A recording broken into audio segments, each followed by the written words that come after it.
Destaques do futebol e do Flamengo desse início de fim de semana, nesse sábado. Primeiro, caso Antony. Flamengo, segundo setoristas lá da Inglaterra, de fato procurou para entender a situação do Antony e o Manchester já respondeu dizendo qual seria a condição para negociar o atleta. Todos os detalhes logo depois da vinheta. Matheus Paquetá, irmão de Lucas Paquetá, foi detido no caso do roubo do carro do Hugo. Não é o Hugo Souza nesse caso, é o Hugo, lateral esquerdo do Botafogo. Também vou contar todos os detalhes do que envolveu aí essa situação. Gerson foi avaliado depois de sentir a coxa no jogo contra o Internacional, e a diretoria do Flamengo, a parte fisiológica do Flamengo, a equipe de fisiologia, já deu o parecer falando sobre a condição real do Gerson para a final da Copa do Brasil. Também já tem um esboço da escalação do Flamengo, claro que não tem a confirmação ainda, mas já temos uma escalação esboçada para a final contra o Galo nesse domingo. Pega a visão, segue o Lucão e bora pro vídeo. Seja bem-vindo ao canal Lucão Vital. Fala galera, sou o Lucão Vital. Vamos hoje falar um panorama aí das notícias, os destaques tanto do Flamengo quanto do futebol em geral. Tem uma notícia que não é diretamente ligada ao Flamengo, mas que tá bem em alta no futebol, que é o caso do Matheus Paquetá, que foi detido depois do carro do Hugo, lateral esquerdo do Botafogo, ser roubado na quinta-feira, e que ele foi detido, mas já foi liberado depois ele prestar esclarecimentos. Mas o caso é bem fora aí do padrão. Antes de continuar falando as notícias pra vocês, lembrando vocês pra me seguir em todas as redes, no @LucãoVital no Instagram e no YouTube, no @Lucão_Vital no TikTok e no Kawaii, curtir o vídeo, compartilhar com os amigos, comentar aqui o que você acha dos assuntos que a gente vai falar e não esquecer de ativar o sininho pra receber todas as notificações dos próximos vídeos, beleza? Então vamos lá. Matheus Paquetá. Primeiro, o que aconteceu? O carro do Hugo foi roubado no Rio de Janeiro, São Cristóvão, se não me engano, na quinta-feira, e ele, claro, registrou a ocorrência, a polícia começou a investigar e chegou no rastreamento do carro dele através do GPS do celular que foi roubado junto. E aí chegaram até um condomínio de casas.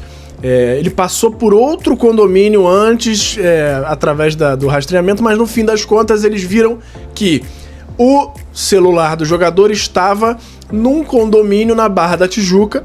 A polícia foi até lá e chegou até inclusive ao apartamento, porque provavelmente tiraram o celular de dentro do carro. E chegando nesse apartamento, no condomínio, na casa ou no apartamento, não estava muito claro aqui, quem estava lá? O Matheus Paquetá, irmão do Lucas Paquetá, com uma outra pessoa, com a chave do carro. E aí, levaram, né, o Matheus Paquetá para a delegacia para prestar esclarecimentos. E aí, a explicação dele foi: Eu conheço o Hugo, tava ajudando ele a encontrar o carro, a gente conseguiu recuperar o carro lá na comunidade de Manguinhos, e o carro tá aqui com a gente tá só esperando o Hugo pegar, ele vai vir aqui buscar o carro. E esse foi a explicação, essa foi a explicação. Ele disse que tem contatos lá na comunidade, conseguiu conversar e liberaram o carro para ele. Antes disso, parece que teve uma tentativa de extorsão, pediram 60 mil reais pro Hugo para devolverem o carro, mas parece que foi liberado. Não tem detalhes aí se chegaram a pagar alguma coisa ou não, mas fato é que o carro foi liberado. E aí, com isso, a polícia pegou esse depoimento do Matheus Paquetá, foi até o Hugo e o advogado do Hugo, que confirmaram o depoimento dele, disseram: não, foi isso mesmo, ele ajudou a gente e tudo que ele falou é verdade, E aí, com isso, tanto o Paquetá quanto a outra pessoa que estavam na casa dele lá viraram de suspeitos para testemunhas do caso. Então, pelo menos o Matheus Paquetá tá limpo nisso aí, mas a polícia continua investigando mais detalhes do caso. Esse foi o primeiro assunto. Segunda parte aqui, vamos falar do Gerson. Gerson que saiu do Flamengo e Inter e Flamengo, sentindo muitas dores na coxa, demonstrando estar muito desgastado. E com isso começaram a surgir notícias aí que ele era dúvida para o jogo Flamengo e Atlético Mineiro nesse domingo pelo primeiro jogo da Copa do Brasil. Ontem, sexta-feira, o Flamengo divulgou uma nota falando que o Gerson estava apenas com um desgaste muscular, ou seja, ele não tem lesão. E aí, com isso, ele está em trabalho de regeneração muscular para ficar disponível para o jogo de domingo. Então, a princípio, o Gerson jogará sim, ele só está fazendo aquele trabalho de recuperação física, recuperação muscular, para ficar, talvez não 100% pela sequência de jogos, mas ficar disponível para jogar sem problemas no Flamengo e Galo. Então, provavelmente, o que vem sendo dito aí é que o Flamengo deve jogar com o seguinte time: Varela, Fabrício, Bruno e Plata já estão fora em relação à escalação desse último jogo, pelo que é dito. Então o Flamengo deve jogar com Rossi, Wesley, Léo Ortiz e Léo Pereira na zaga e Alexandro na lateral esquerda, retornando. Volantes, é importante: Everton Araújo mantido como primeiro volante do Flamengo. Deu molezinho no gol de empate do Inter, mas eu acho correta a manutenção dele como primeiro volante do time. Alcaraz de segundo volante, Gerson de tudo, que ele joga em todas as posições ali no meio, e Arrascaeta armando para Michael e Gabigol, que serão os atacantes. Lembrando que o BH, o Bruno Henrique, está suspenso por conta da expulsão no jogo contra o Corinthians na semifinal da Copa do Brasil. Beleza? O que vocês acham aí da escalação? Comenta aí se vocês concordam, que modificações vocês fariam em relação a essa provável escalação do Flamengo para o primeiro jogo da final da Copa do Brasil. Vamos mudar de assunto agora, vamos falar do caso Antony. Saiu ontem, na sexta-feira, depois de saírem os primeiros boatos de que o Flamengo poderia tentar, de que o Flamengo já teria entrado em contato, que o Manchester inclusive já teria liberado, e a gente fez até um vídeo nos últimos dias sobre isso. O Flamengo, a diretoria desmentiu, falou que não tem interesse nenhum e que não quer contratar o jogador. Mas a gente sabe que isso muitas vezes é uma estratégia. E já aconteceu algumas vezes, inclusive virou meme, virou piada, do Marcos Braz falando chance zero, nenhuma chance, e dá uma semana o cara tá sendo apresentado. E aí, o que ganhou força ainda mais essa tese de que o Flamengo tá só tentando despistar? Lá em Manchester, saiu naqueles jornais deles lá, que muitas vezes são sensacionalistas, mas saiu, dizendo que, de fato, o Flamengo já procurou o Manchester, é um dos interessados, e, inclusive, o Manchester não só disse que libera o Antony, como já deu a planta, já deu o caminho para que eles liberem o Antony. Que caminho de negociação eles entendem que seria o melhor para o Manchester aceitar.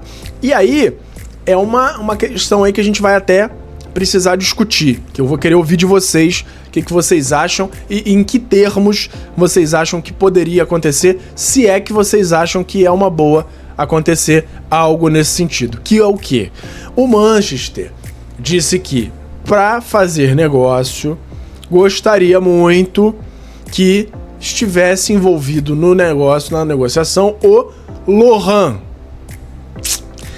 Lohan, jogador do Flamengo, de 18 anos, que é uma joia, que vale muita grana, e ainda não dá nem pra dizer quanto ele vale, porque é imensurável pela idade, pelo potencial que ele tem.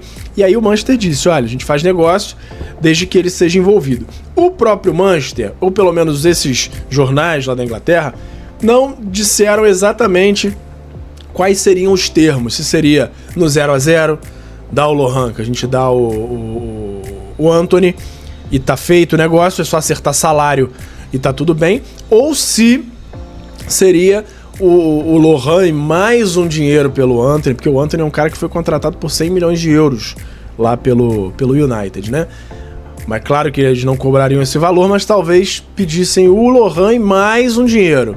Então, não tá ainda muito claro qual seria o termo que eles negociariam, mas fato é que eles disseram, é um caminho, e é um caminho provável que a gente aceitaria e o negócio já começaria na frente dos outros concorrentes, que a gente já falou também, que tem outros times interessados, dois da Inglaterra, o Ajax também da Holanda tá de olho no Antony. Então, o que você acha sobre isso? Flamengo, vamos supor que fosse no 0-0. Você acha que ainda assim valeria a pena trocar o Lohan e pegar o Antony? Se vocês acharem que de alguma forma valeria a pena trazer o Antony, e eu pergunto nesse sentido porque eu já não cogitaria, eu não traria o Antony, porque é um cara que não tá jogando bem lá, já tem ainda o fator de umas polêmicas, então a chance dele chegar aqui no Brasil ainda se envolver em mais coisa sempre existe, então eu não traria. Mas caso ele viesse, que outro ponta direita do elenco você negociaria, você tiraria? Porque aí também não daria para manter 3 pontas direita no Flamengo com a chegada do Antony. Flamengo que tem Plata, vai ter o retorno pro ano que vem do Luiz Araújo e ainda tem o Matheus Gonçalves. Qual deles você tiraria para a chegada do Antony caso esse negócio se desenvolva? E além disso, a gente continua essa discussão em todos os vídeos que a gente fala de negociações do Flamengo sobre prioridades do ano que vem. Quais posições você entende que seriam as principais? Os primeiros alvos do Flamengo devem ser para que posições? No último vídeo sobre o Antony eu já falei aqui, a minha opinião, o Flamengo precisa de um goleiro reserva, de 2 centroavantes, porque os centroavantes que estão hoje aptos a jogar, para mim tem que sair todos, tem que ter 2, para no retorno do Pedro, o Pedro voltar a disputar a vaga, porque pelo menos um dos 2 tem que ser jogador para chegar jogando titular e outro talvez jovem para disputar a posição e desenvolver dentro do elenco. Um goleiro, 2 centroavantes, um lateral direito, para mim é importantíssimo, seja para suprir uma vaga de uma possível saída do Wesley, seja para suprir uma negociação do Varela, que para mim ainda não, em nenhum momento demonstrou ser um jogador no nível do Flamengo. É bom jogador, é jogador de seleção, mas não conseguiu ainda me passar a segurança toda que ele demonstra, por exemplo, na seleção uruguaia. Então, para mim é um cara que não é que tenha que sair, mas se sair, não vai ser uma grande perda pro Flamengo, não. Então, lateral direito, para mim, é um jogador que o Flamengo precisa olhar, e também um armador, porque o Flamengo tem muitos segundos volantes, poucos primeiros volantes. Para mim, só o Everton Araújo é primeiro volante, apesar do Pulgar também fazer essa função. Para mim, só o Everton é dessa posição, de origem. Para mim, o Pulgar é um segundo volante com características defensivas, mas daria, inclusive, para colocar nessa lista aí mais um primeiro volante para disputar a vaga aí. Mas aí, provavelmente, mais um volante teria que ser negociado, porque senão ia inchar demais o elenco.